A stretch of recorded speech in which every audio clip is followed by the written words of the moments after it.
My sister Carly laughed so hard she snorted wine through her nose and said, "Maybe Santa will bring you a real job next year." Everyone else at the table chuckled along, even Dad, who usually keeps quiet unless he's had too many bourbons. I smiled, took a sip of whiskey, and kept my mouth shut. It wasn't the first time Carly had taken a jab at me in front of the family, and it probably wasn't going to be the last. But then, without missing a beat, Mom set her fork down, looked around the table, and said, "You know Jack's company is worth more than the rest of ours combined, right?" I swear the sound of mashed potatoes being scooped just stopped. There was a full 3 seconds of silence that felt like someone had vacuumed all the air out of the room. Carly froze, mouth still open, mid-smirk. Uncle Rick blinked, confused, chewing too loud because he was probably the only one who didn't hear it. My dad coughed and mumbled something about passing the salt. But no one moved. No one knew what to say. For the first time in 39 years, my entire family looked at me like they didn't know who the hell I was. I don't think they ever did. The table was set the same way it always was, white tablecloth with the little stitched snowman Mom pulls out every year, mismatched chairs because Carly insists she's too busy to host, green beans that no one touches, and that same weird cranberry sauce out of a can that Dad insists is just as good. Everything around me was the same, but something had shifted hard in that moment. You could feel it ripple under the surface like a low earthquake. And I think Carly knew she couldn't laugh it off this time. She tried anyway. "Oh, come on, Mom. You mean his Etsy page," she said, with that tight little chuckle she always uses when she's trying to hide her embarrassment behind fake superiority. "You're not seriously saying Jack's hobby is worth something?" Mom didn't even flinch. She just nodded slowly, wiped her hands on her napkin, and said, "It's not a hobby. He got a valuation last month. $8.6 million. That number sat in the middle of the table like an unwanted guest. Now, before you think this is some fairy tale, let me rewind just a bit. I wasn't always some secret millionaire. Hell, I didn't even start this thing for the money. It was me in my garage after work, building things because I didn't know what else to do with the grief and anger that was chewing me alive from the inside out." Carly thought it was pathetic. My dad never even asked what I was building. I'd post a few things online, made a couple sales. But I never talked about it because I knew exactly what they'd say. They said it anyway. They'd say, "That's nice," with that little undertone, like I was finger painting at a day camp for adults. They'd ask when I was going to get back into real work, as if solving some stranger's internet router problems was more honorable than carving something with your own damn hands. So I kept my mouth shut. For years. I showed up at birthdays, helped Dad fix the sink, listened to Carly brag about her job in sales where she made real numbers, and I just kept building in the background. Quietly. Patiently. But see, the thing about staying quiet is, people start to think you've got nothing going on. Carly had always been the golden child. Straight A's, got married to some guy in finance who cheated on her 3 times before she finally walked, made big money in sales, and constantly posted pictures of overpriced cocktails on Instagram like she was 25 instead of 42. She talked loud, dressed loud, and needed everyone to know she was winning, even when she was barely holding on. So when Mom casually dropped the truth grenade on the Christmas ham, it wasn't just a surprise. It was a threat. Carly built her whole personality on being the successful one, and suddenly here I was, the guy she mocked, the guy who never left the garage, out-earning everyone at the table combined. That wasn't just a shift in the narrative. That was war. She didn't say much after that. Just kept eating. Didn't ask questions. Didn't look at me. And I sure as hell wasn't going to offer up a PowerPoint presentation on how I got there. Not then. Not after all the years of her poking fun, turning me into the family punchline. I was done explaining myself. Let M wonder. But here's the thing, Mom wasn't trying to start a fight. She'd known about the valuation for weeks. I'd only told her because I needed to know someone in the family could see me without needing a dollar sign attached. I never expected her to blurt it out like that. But I think she saw how Carly was treating me again and decided enough was enough. You should be proud of him, Mom said, not even looking at Carly. Just stabbing a piece of turkey like it owed her money. He built something that helps people. Something real. The room was dead quiet except for Uncle Rick muttering something about Vietnam and gravy. Even Sharon, Carly's teenage daughter who usually spends dinner glued to her phone, looked at me with this expression, like she'd just realized her weird uncle might actually be someone worth knowing. And me? I just kept chewing. Because part of me enjoyed it. I'll admit it.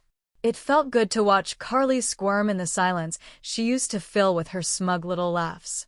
Felt good to not say a damn word and still come out ahead. But I also knew that was just the beginning. Because when a family dynamic shifts that hard, that fast, things don't just snap back into place. People start to dig. They start to question. And some of them don't like the answers they find. So yeah, that Christmas dinner? It didn't end in a fight or a toast or some tearful moment of reconciliation. It ended in tension so thick you could slice it with a butter knife. And deep down I knew I hadn't just changed the way they saw me. I'd changed the balance of everything. You know how every family has that one person they quietly decide isn't going anywhere, the one whose potential gets written off somewhere around the third Thanksgiving after college. When you show up wearing the same jacket you wore in high school and nobody even pretends to ask how things are going anymore. Yeah, that was me, Jack, the artsy one who never really figured it out, who'd rather build birdhouses than build a future, according to my dad one night, after his third whiskey. But the truth is, I didn't start woodworking because I thought it would make me rich or famous, or even respected by the people who shared my last name. I started because I was grieving and I needed to keep my hands busy before I lost what was left of my mind. It started small, almost stupidly small. An old cedar plank Mark had left in my garage the day before he passed, still leaning against the shelf where he'd put it after we bailed on finishing that bench we started together. That was supposed to be our weekend project, the one to take our minds off the fact that his lungs were collapsing and the meds weren't helping anymore. I remember standing in that cold garage a few days after his funeral, holding that same plank and not knowing what the hell to do with it. I didn't want to throw it away, and I couldn't bring myself to finish the bench without him, so I just cut it. I cut it into smaller pieces because somehow, in that moment, destroying it felt better than completing it. But one of the pieces looked like it could be a birdhouse wall, and the next thing I knew, I'd built something. It was crooked. The roof didn't sit right, the paint peeled off the next day, and I gave it to my neighbor who hung it up like it was a Picasso. But that crooked little box was the first time in months I felt like I'd created something instead of just sitting around waiting for the sadness to eat me alive. So I kept going. Every night after work, I'd head into the garage and build. I didn't tell anyone. I didn't post about it. It wasn't for attention. It was the one place I didn't have to explain myself. Some guys have bars. Some have golf. I had my tools and the smell of sawdust in the air, and for a while, that was enough. Eventually, I got better. A friend asked if I could make a sign for his wedding, something with their last name carved into it. I said sure. He paid me $50 and told his buddy, and then that guy wanted one too. Then someone else asked for a coat rack, then a coffee table, and by the end of that year, I was booked 2 months out without even trying. Still, I didn't mention it to the family. Because even when I started making decent side money, I knew what Carly would say. She'd tilt her head with that fake smile, like I'd just told her I won a prize for participation, and then she'd tell me how adorable it was that I had a craft. Last time I mentioned anything creative at a family event, she asked me if I was applying for a job at Hobby Lobby. I never brought it up again. Not even when I built my first custom dining set. Not even when I got my first $5,000 commission. Not even when I registered the LLC. It wasn't shame. Not exactly. It was more like protection. Because once you let people like Carly in on something you care about, they start poking at it with greasy little fingers until they've pulled it apart or stomped on it so bad you don't even recognize it anymore.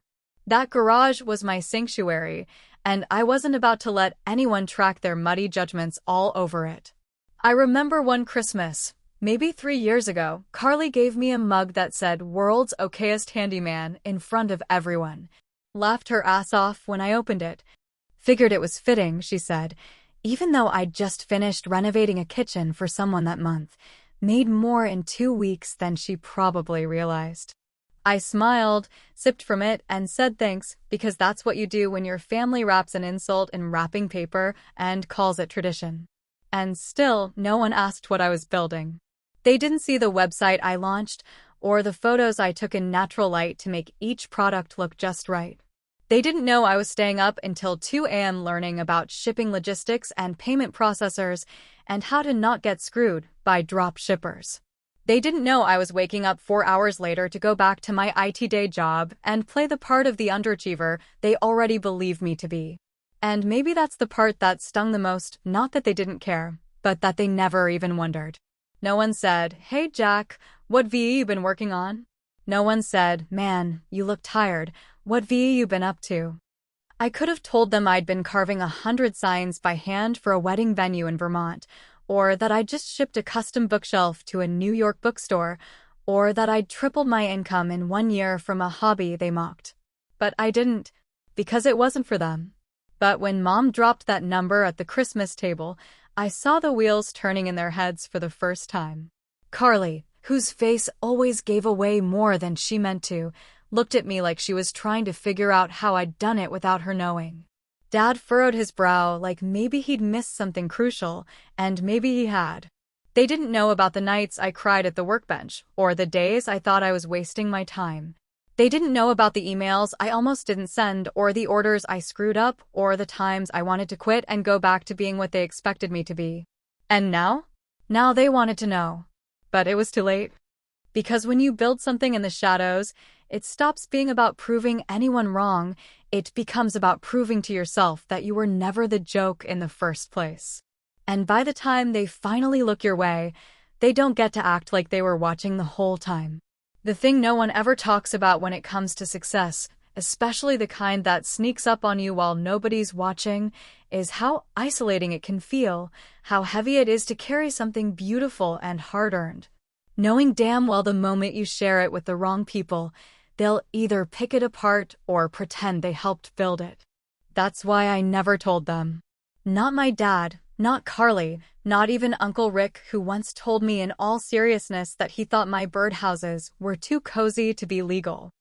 I didn't tell a soul in the family, not when I crossed my first 6 figures, not when I signed a lease on a second workshop, not even when I hired my first employee. A kid named Miles who reminded me so much of myself at 25 it scared the hell out of me.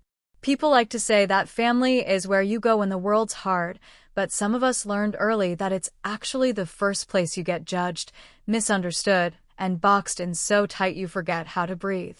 For me, that box started forming right after college. I didn't land some shiny job with benefits or a corner office like Carly. I bounced around, worked IT gigs, did freelance repairs for companies that didn't even remember my name. And somewhere along the line, it became an unspoken rule. Jack's not the one you brag about. He's the one you pat on the back when you're feeling charitable. Carly didn't waste any time carving out her identity as the overachiever. She had her first management role by 27, bought a house by 30, got her daughter into private school, even though Sharon probably would have been just as happy at public. Every holiday was her stage, always talking about her latest project, her growing team, the European conference she got flown out to speak at.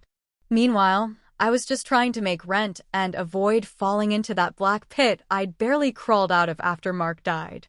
I remember once, during Thanksgiving, I made the mistake of mentioning that I'd been getting steady commissions for my furniture work. Carly didn't even pause before saying, "That's cute, Jack. So like artsy stuff for hipsters." Then she launched into a story about how she closed a deal worth more than my entire income for the year. Nobody batted an eye. Mom changed the subject. Dad asked if the Packers were playing that night. And me? I swallowed the rest of what I was going to say and went back to helping in the kitchen. It wasn't just that they didn't care. It was that I knew they weren't listening to understand. They were listening to find a place to insert their own opinion, their own experience, their own success story that would somehow dwarf whatever I was stupid enough to share. So yeah, I kept my mouth shut. I kept it shut when I reinvested everything I made into better tools, when I learned CD software in the middle of the night just to speed up designs. I kept it shut when I got accepted into that business incubator program that helped me build out my e-commerce backend. I kept it shut when I met a woman from Portland who offered to carry my pieces in her boutique and called my work heirloom quality, like she thought it would be passed down from generation to generation. I kept it shut when I worked every single day for 14 months straight, just to make sure orders went out on time and no customer ever had to ask twice. Because I wasn't building a business for applause. I was building it so I wouldn't disappear. So I wouldn't become just another guy in a town where people talk about you like you peaked at 21 and coasted on fumes ever since. And you know what's funny? When you keep your head down and work that hard, the people who never believed in you start calling you humble, like it's some kind of compliment. As if I didn't stay quiet, because every time I spoke, they reminded me that I wasn't worth listening to. The silence wasn't humility, it was survival. There were nights where I'd sit alone in the shop, lights off except for a single overhead bulb, staring at a piece of raw oak and wondering if anyone in my bloodline would ever see what I saw in it. Not just the grain or the shape or what it could become, but the care it took, the patience, the story. I carved every piece like it was the opposite of how they saw me. Clean lines, balanced weight, something worth holding onto. But the family? They only saw what they expected to see. A single man in his late 30s, no kids, a rented house, grease under his fingernails, hands full of splinters, and a garage that always smelled like sawdust and sweat. Carly called it his man cave, like I was some retired frat boy tinkering with nostalgia instead of building a brand that would eventually employ 6 people and gross more annually than her last 3 jobs combined. You ever feel like if you succeed in silence, it doesn't count to the people who never bothered to ask what you were up to in the first place? That's what kept me quiet. That's why I never stood up during dinner and said, "Hey, I'm doing all right." Because they weren't interested in my version of all right. They were only ever interested in whether I matched the metrics they respected: title, salary, car, house, LinkedIn profile. Not meaning. Not joy. Not legacy. So when Mom let that truth fly at Christmas, I didn't feel vindicated. I felt exposed. Like she'd cracked open something I'd been carefully protecting for years. I wasn't angry at her. I think she meant well. But that moment didn't feel like victory, it felt like stepping onto a stage I never asked to be on, in front of an audience that didn't know the play and didn't care about the story behind it. And when Carly stared at me, her face tight with something halfway between shock and insult, I realized something else. They didn't hate that I succeeded. They hated that I did it without needing them. And now, they wanted an explanation they hadn't earned. The thing about people like Carly, people who've built their whole identity on being the one in control, the one who gets the last word, the one who walks into a room and assumes the ceiling rises just to accommodate their presence, is that when they start slipping, they don't go down quietly. No, they kick and claw and throw their weight around like a drowning person who doesn't realize they're pulling everyone else under with them. That's exactly what happened the year she lost her job. One week she was posting pictures on LinkedIn about some leadership award and giving smug little interviews about women dominating the corporate world, and the next week she was sitting on my mom's porch drinking wine at 1 in the afternoon. Sunglasses on like they could hide the unraveling. I didn't say anything when I saw her there the first time, just nodded, stepped over her legs stretched out on the steps, and carried in a delivery box of walnut slabs I'd been waiting on for 3 weeks. I was planning to build a matching desk and bookshelf for a new tech startup out west that had found me through Instagram of all places. Some intern had seen one of my videos and pitched it to their office manager. I was proud of that job. It was one of those projects that reminded me I was making things that would outlive me. But to Carly, it was just another box of garage junk. She didn't ask what it was. Didn't even bother to glance at it. Instead, she took a long sip from her glass and said, "You still doing that whole woodworking thing? Like it was a phase I should have outgrown already, like it was equivalent to a grown man still playing with Legos in his basement." I could have corrected her. I could have told her that that whole woodworking thing was now a fully scaled online operation with logistics in place, a waitlist of clients, and enough revenue to scare off a few casual investors who couldn't believe I was doing it solo. But I didn't. I just smiled the way you smile at someone who thinks they're pulling a fast one on you, but is too arrogant to realize the game's already changed. Mom, on the other hand, had started noticing things. She wasn't loud about it. She never is. But you could see it in the way she started asking real questions, not just the polite kind you ask at holidays, but the kind that come with curiosity and actual listening. She'd sit with me while I sketched out a piece on graph paper or sanded down a shelf edge, and she'd nod and say, "You really love this, huh?" Not as a throwaway comment, but like she was just starting to understand what it meant to me. Meanwhile, Carly's world was shrinking fast. The layoff had hit her hard, not just financially, but existentially. Her job wasn't just something she did, it was who she was. She introduced herself with her title, led conversations with her achievements, and probably had her email signature memorized in 3 languages. So when that disappeared, she didn't know how to talk about herself anymore. And instead of dealing with that, she did what people like her do best. She lashed out sideways. The irony?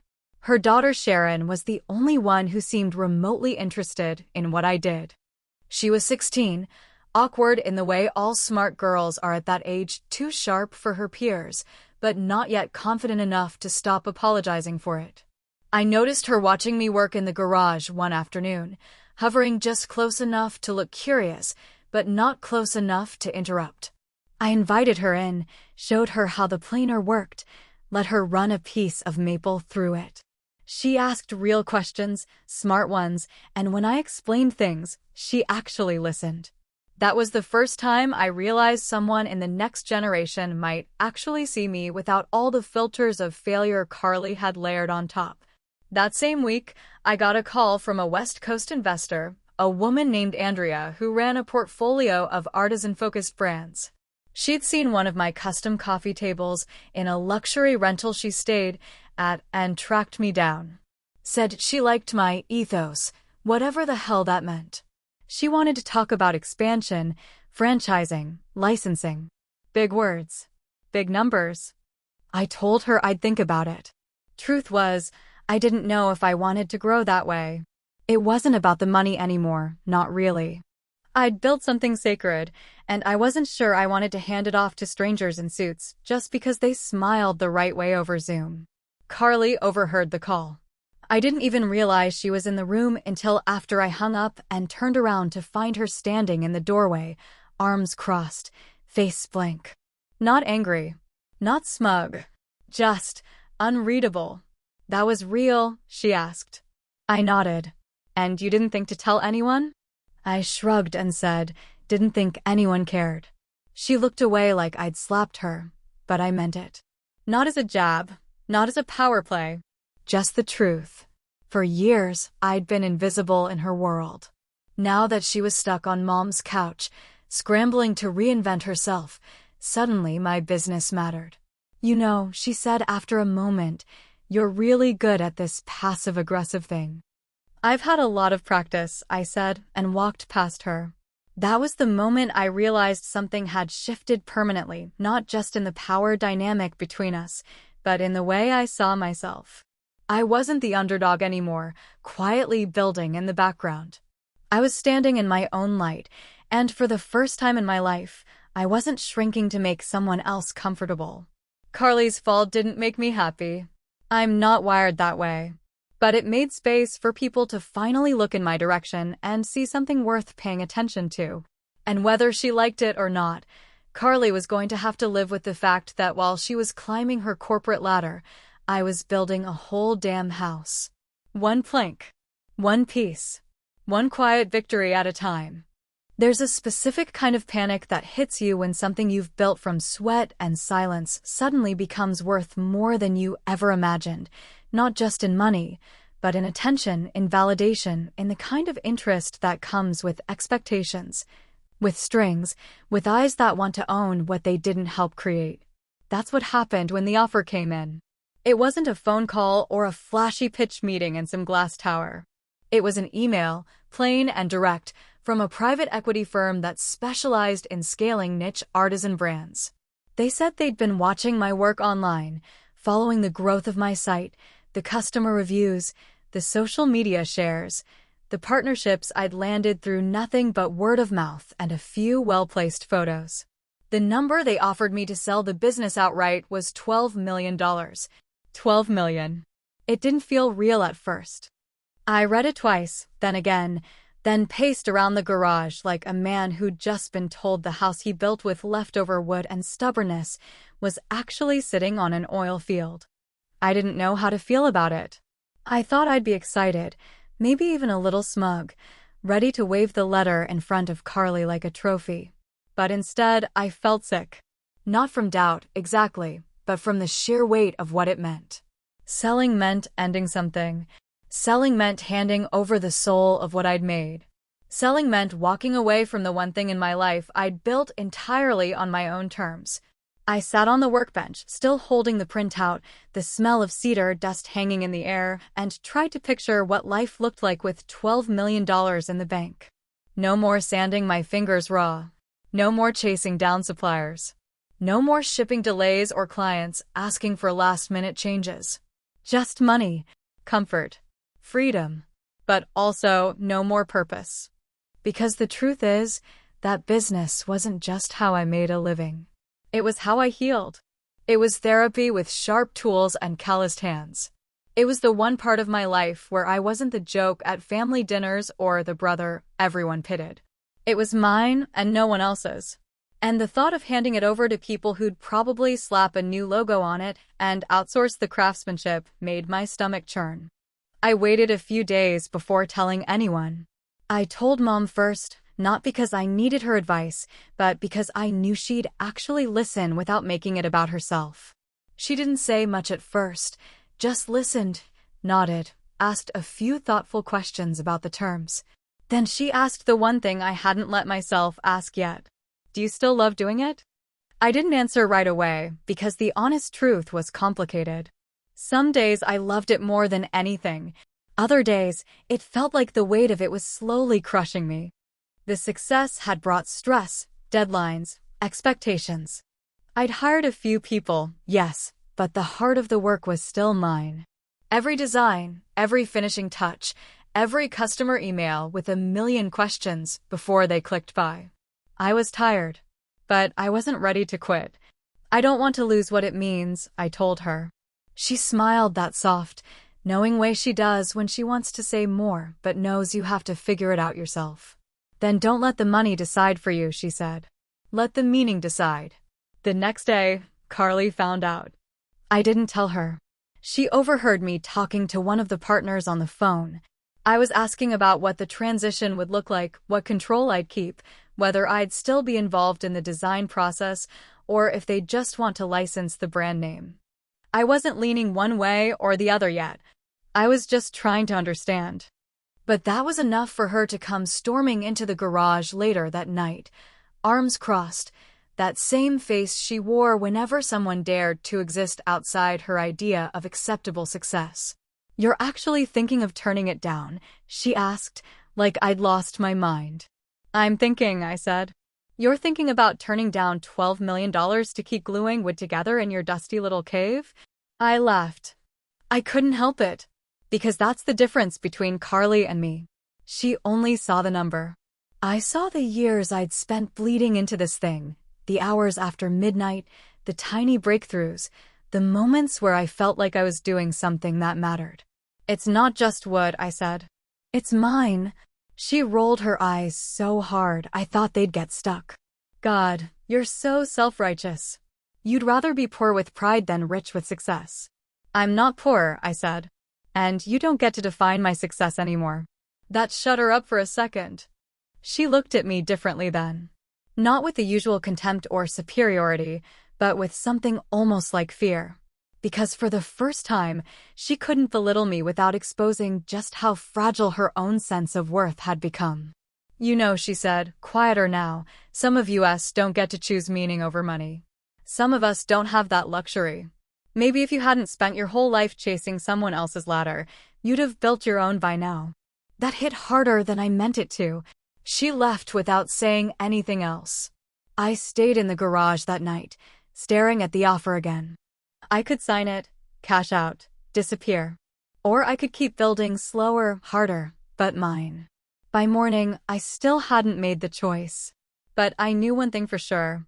Whatever I decided, it wouldn't be for revenge, or to prove Carly wrong, or to finally be taken seriously at the dinner table. It would be because I'd looked at everything I'd made, every chair, every sign, every splinter in my hands, and asked myself if I still believed in it. And the scary part? I did. There are pieces you build that look like any other to the outside world. For legs, smooth surface, maybe a few carefully routed edges, and then there are the ones that carry something buried deep inside the grain, something only you can feel when your hands run across it. Something that doesn't show up in photos or price tags, but still follows you every time you reach for the tools. Mark's bench was one of those pieces, maybe the piece, the one I never finished. The one that sat half-assembled under a tarp in the back corner of the garage, like a quiet ghost waiting for me to stop pretending I wasn't haunted by it. Mark had been my best friend since the 8th grade, the kind of friend who shows up before you ask, who brings beer when you need to talk and shows up with a hammer when your sink explodes, who calls you out on your bullshit but stays anyway. We were different in 100 ways. He was louder, funnier, more reckless, but we shared one thing that mattered. We understood how to build things, not just with our hands, but with stubborn loyalty and hours nobody else saw. He was the first one to tell me I was good with wood, back when we used to fix up old furniture we found by the curb and resell it to hipsters on Craigslist for beer money. We started the bench one weekend in early spring, back when he still had energy in his voice and color in his cheeks, before the cough got worse and the doctor visits turned from annoying to terrifying. He said he wanted to build something with me, just one more thing, something solid, something that would outlast both of us if we did it right. We picked out the wood together, mahogany and oak, strong and steady, and I still remember how his hands looked against it, like they belonged there. We didn't talk much that day, just worked side by side like we always had. There was comfort in the rhythm, the silence between us filled with unspoken knowing. We never finished it. He got sick fast, faster than we expected, and by the time summer rolled around, he was in a hospital bed he hated, cracking jokes that made the nurses laugh and made me want to punch a wall. When he died, I didn't cry right away. I didn't know how. Instead, I went back to the garage and looked at the bench.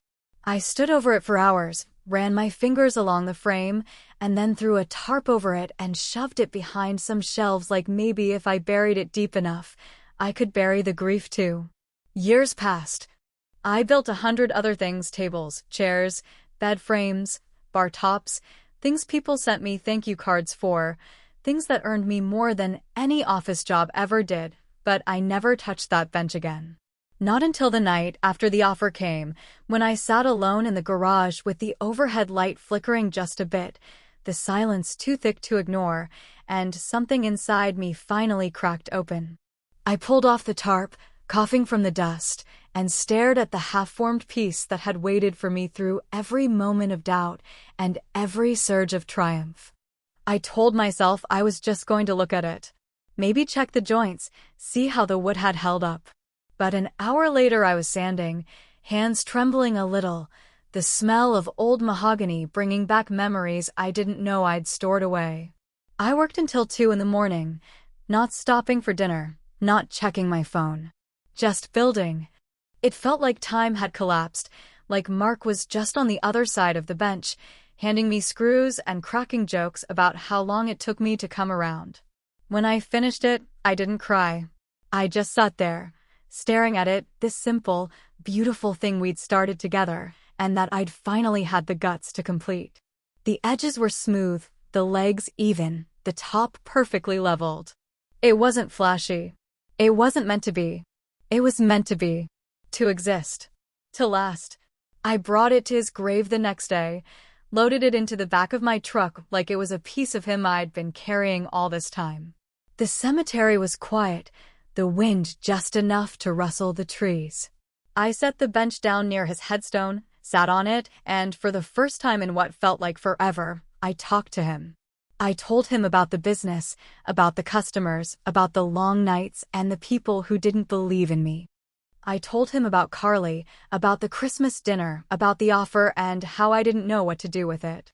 I told him I missed him like hell.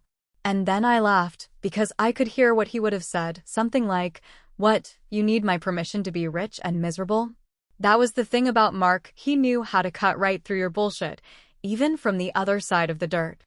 I stayed there for hours, just sitting, letting it all soak in, letting myself be still. When I finally left, I didn't take the bench. I left it there, under the sky, near the man who helped me become who I was even when I didn't know I was becoming anything at all. It wasn't just a bench anymore. It was a full circle. A closed loop. A promise kept. That night, I went home, washed the sawdust off my hands, and sat in the living room without the TV on, just letting the quiet settle around me like a blanket. I'd finally stopped fighting. The offer was still there. The decision still loomed. But for the first time since it landed in my inbox, I wasn't afraid of what it meant to say yes or no.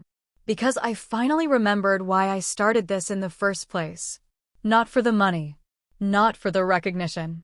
But for the love of building something real. And real things once made don't go away. Not really. You'd think after turning down $12 million, I'd wake up the next morning with a hangover of regret or a little voice in my head asking if I'd just made the dumbest decision of my life. But what I actually felt was something quieter and heavier. Like peace, only harder to hold on to.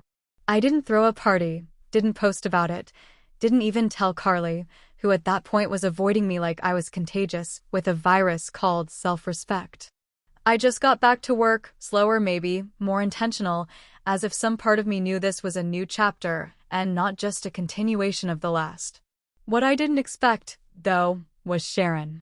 She showed up at the garage one afternoon in mid-June, notebook in hand, sleeves rolled up, and a look on her face like she'd decided something important without needing permission. I was working on a custom wine cabinet for a couple in Oregon who wanted it made from reclaimed barnwood, and she stood at the entrance for a good 10 seconds before I noticed her. She didn't say hi like a kid visiting an uncle. She said, "Can I help?" like a person who had something to prove. I didn't laugh. I didn't even smirk. I just handed her a sanding block and pointed at a rough side panel that needed smoothing. She got to work without asking questions, and for the next 3 hours, we didn't talk much beyond what was necessary. But there was something about her rhythm, the way she watched me work out of the corner of her eye, mimicking my movements with an intensity I'd seen before in people who didn't just want to try something, they wanted to know it, to own it, to become part of it. By the end of the week, she was coming by every day. She asked about joinery, finishes, tool maintenance. She stayed late. She took notes. She ruined one of my favorite chisels and looked like she was about to cry until I told her the first time I broke a tool I ended up using the scraps to build my best-selling shelf. It wasn't just that she wanted to learn, it was that she needed to. Like maybe the shop, this sawdust-filled space of solitude and order, was the first place she'd felt steady in a long time. Carly didn't like it. She came to pick Sharon up one evening and found her covered in sawdust, ponytail loose, hands blistered, but smiling. Carly stepped into the garage like she was walking into a crime scene, sniffed the air like something had died, and said, "So this is the empire." I didn't rise to it. I just kept polishing the drawer in front of me. "You letting her skip her college prep for this?" she asked, gesturing vaguely at the tools, the wood, the world she couldn't understand. "She's learning," I said. "She shows up. She listens. You're filling her head with the idea that this is a future. I'm showing her how to build something real. Carly scoffed, turned on her heel, and walked out. Sharon followed reluctantly, eyes flicking back to the bench, like she didn't want to leave it behind. And in that moment, I realized something I hadn't let myself admit before, that maybe I wasn't building just for myself anymore. Maybe this wasn't just about grief or pride or proving anyone wrong. Maybe it was about leaving something behind that could live on, not just in products or profits, but in people. A week later, I got an email from a local journalist who ran a lifestyle blog in town. She'd heard about my work from a customer who couldn't stop raving about a custom dining table I'd delivered. Said she wanted to come by and do a feature. I almost said no, press made me itchy, all that attention never felt comfortable, but then I remembered Sharon, the way she lit up when someone asked her about a piece she helped design. I said yes. They came on a Monday, took photos of the shop, asked about my process, my story, my mission. I didn't give them the rags to riches angle they were probably fishing for. I told them the truth, that I started building things because I was broken, and now I build because it keeps me whole. Sharon stood behind me the whole time, not saying much, but when the article came out, there was a picture of us in front of the workbench. She framed it, put it in her room. The article brought a new wave of interest. Local commissions doubled. People started emailing from all over again. A few companies tried to circle back with updated offers. This time, I didn't even read the fine print. I had no plans to sell. I was investing back in the shop, new equipment, a better ventilation system, proper workstations for Sharon and Miles. I was even thinking about adding classes, maybe teaching small groups how to build basic furniture. It felt less like growth and more like grounding, a deeper root system, not a taller tree. Then Dad did something that completely threw me. He called me. Out of the blue. No warning. Just his name on my phone, the same name that had lived in my contact list for years without ever lighting up. I answered thinking maybe something had happened to Mom, but he cleared his throat and said, "Your mother says you've built quite the business." I waited. "She's proud of you," he said. There was a pause long enough to mean something. Then he added, "And I am too." It didn't hit like a movie moment. There wasn't music swelling in the background, but it landed in my chest like a nail finding the right groove. I said thanks. He said he had to go. That was it. But it was enough.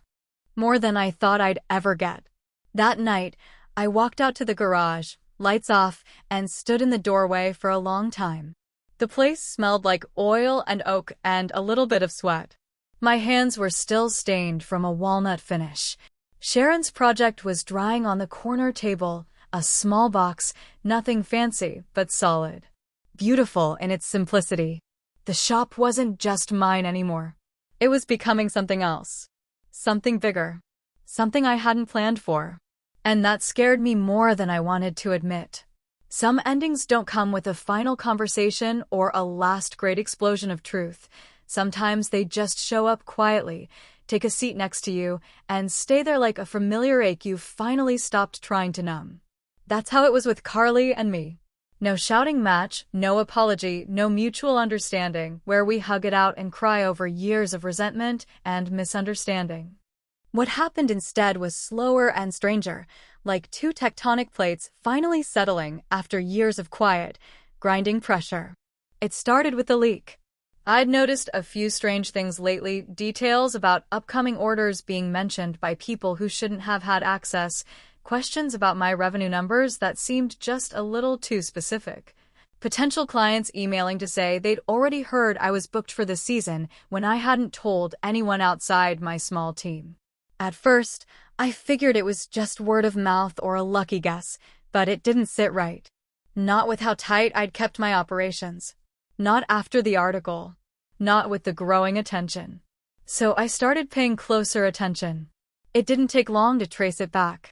One of my vendors, a guy I'd worked with for over a year, casually mentioned he'd been contacted by someone asking for details about my average production costs and whether I had any pending large-scale orders. Said the woman had sounded real professional and that she claimed she was doing market research.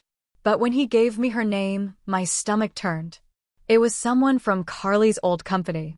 A woman I knew Carly had worked closely with before the layoff. That's when the shape of the thing began to emerge, not fully visible, but enough to know someone had been pulling strings behind the curtain, trying to get a clearer picture of my operation. Maybe to build a case. Maybe to pitch a competing brand. Maybe just to get leverage. I confronted her the next day. Not with a raised voice or angry accusations, just quiet certainty, the way you'd tell someone the light they're standing under is slowly flickering out, and they're the only one who hasn't noticed. She didn't deny it. Didn't say much at all. Just crossed her arms, looked away, and muttered something about how I wasn't supposed to find out. That stung more than I expected, not because I was surprised, but because I wasn't. Because deep down, I'd always known that Carly wasn't capable of letting someone else take the lead, especially not me. Especially not after a lifetime of being the one everyone expected to fumble the ball. I don't get it, I said. After everything. After Mom finally saw me. After Sharon started coming around. After I opened up just a little. You still had to try and dig into it like it was something you had a right to own. You left us behind, she snapped. You acted like you didn't care what we thought. I laughed, bitter and low. You never cared what I thought. She didn't answer that. Just looked at me with something sharp in her eyes, hurt, probably, though I couldn't tell if it was from guilt or just bruised pride. I was drowning, she said finally. And you were thriving. And I hated you for it. There it was. No apology. Just honesty. Maybe that was the closest she could get. I didn't build this to spite you, I said. I built it to survive. She nodded, slowly, almost like she finally understood. But she didn't apologize. And I didn't ask her to, because I wasn't sure I needed it anymore. After she left, I sat in the workshop for hours. The sun went down and I didn't turn on the lights. Just sat there, feeling the quiet thrum of machines cooling down, the scent of fresh wood still hanging in the air. I thought about all the versions of myself I'd carried through this place, the angry son, the grieving friend, the silent craftsman, the underestimated brother, the man who turned pain into purpose without ever asking for applause. I thought about the bench I left at Mark's grave, about the first birdhouse, about Sharon, who'd shown up again that morning with new designs sketched in pencil and a sparkle in her eyes that made me think of all the things I still had to give. Then I did something I hadn't done in years. I pulled out the original business plan, just a handful of pages I'd printed out the night before I launched my site. I read through it slowly.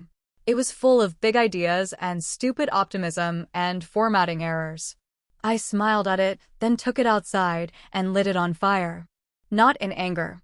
Not to erase it. But to let it go.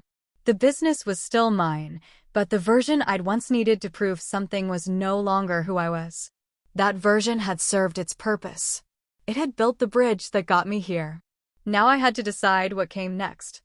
I didn't know if Sharon would take over someday, or if she'd just pass through on her way to something bigger. I didn't know if Carly would ever find peace, or if we'd go back to occasional birthdays and polite silences. I didn't know if I'd ever feel completely understood by my father, or if that one phone call was all I'd ever get. But for once, I was okay with the not knowing. Some stories don't end with a full circle. Some just open into something else. Some just leave you sitting in the dark, staring at what you built, wondering what it might become now that you've stopped trying to control every piece of it. And maybe that's the real success, learning to let go without walking away.